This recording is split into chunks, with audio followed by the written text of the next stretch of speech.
ने पेपर पर उसको इंक्रीज कर दिया।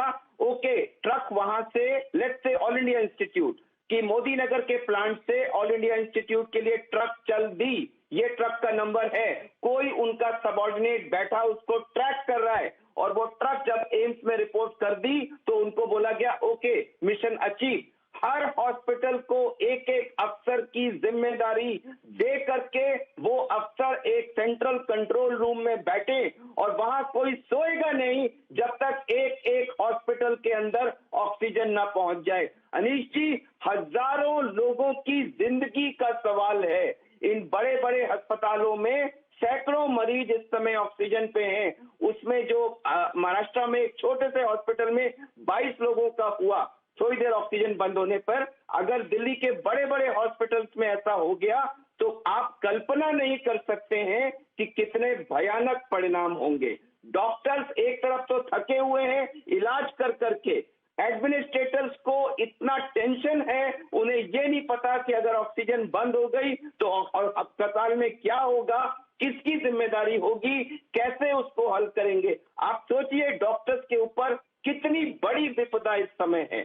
मेरी अपील है कि एक सेंट्रल कंट्रोल रूम बने जहां खाली पेपर पर ऑर्डर्स ना इशू हो, अस्पतालों के लिए एक एक अफसर सुनिश्चित किया जाए और उस अफसर की जिम्मेदारी हो कि सिलेंडर या जो भी ट्रक जहां से चला वो जब तक पहुंचेगा नहीं वो ऑफिसर उसको ट्रैक करेगा।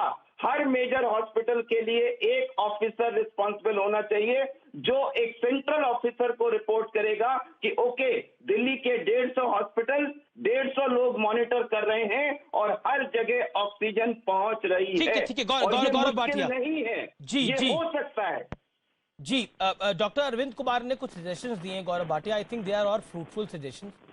क्या कहना चाहते हैं आप? देखिए, सबसे पहले तो डॉक्टर अरविंद कुमार जी और सभी डॉक्टर नर्सेस को मैं भारतीय जनता पार्टी की तरफ से सैल्यूट करता हूं। और डॉक्टर साहब, मैं आपसे एक ही बात कहना चाहता हूं, आपसे मैं बिल्कुल सहमत हूं कि पूरी तरह से डॉक्टर्स का, नर्सेस का ध्यान पेशेंट की जिंदगी बचाने के लिए होना चाहिए।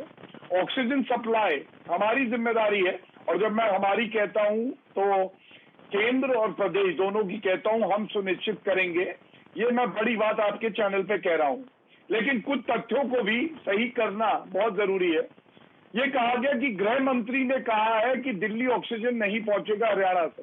ये गलत है। गृह मंत्री जब कहा तो बताना चाहिए था। हरियाणा के अनिल विज जी की शायद बात कर रहे थे, अनिल विज जी को मैंने सुना, उन्होंने क्या कहा कि पानीपत से जो ऑक्सीजन दिल्ली के लिए आ रहा है वो दिल्ली को एलोकेटेड और जरूर आएगा।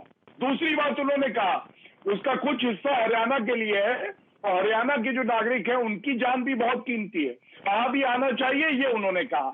दूसरी बात आम आदमी पार्टी की कर लेते हैं। आम आदमी पार्टी का मैं आपको अमीर जी एक दिखाऊं, सिर्फ ठीकरा फोड़ देना केंद्र सरकार पे ये उचित नहीं है। ये जून 2020 में अरविंद केजरीवाल ने कहा था 1.5 लाख बेड बनाएंगे, 1.5 लाख, मेरे सामने ये बहुत प्रतिष्ठित अखबार की न्यूज है। जी जी जी जी 20,000 बेड है, तो अब कमियां निकालने लगे तो इनको भी अच्छा नहीं लगेगा। Sanjeev last word, Sanjeev last word, 10 second Sanjeev respond, 10 second Sanjeev. और देखिए, मैं पहले ही कहा, मैं कोई तूतू में, मैं कोई आरोप प्रत्यारोप में नहीं पढ़ना चाह रहा। डेटा अपने आप कहता है। मैं कहता हूं आप ऑक्सीजन सप्लाई कर दीजिए, मैं आपको धन्यवाद करूंगा। ये आंकड़ा है ना कि कल 177 मीट्रिक टन आया, ये आंकड़े हैं ना कि आज 140 मीट्रिक टन आए हैं। तो मेरा ये कहना है कि आप देखिए, मैं हाथ जोड़कर आपसे निवेदन करता हूं कि दिल्ली वालों पर ध्यान कीजिए, दिल्ली वालों को बख्श दीजिए। मैं कोई राजनीति नहीं करना चाह रहा हूं। देखिए, मैं निवेदन कर रहा हूं कि राजनीति ना करें, राजनीति ना करें और नाउम्मीदी में लोग ना रहें। फिलहाल टक्कर में इतना ही। आप देखते रहिए CNBC आवाज। नमस्कार।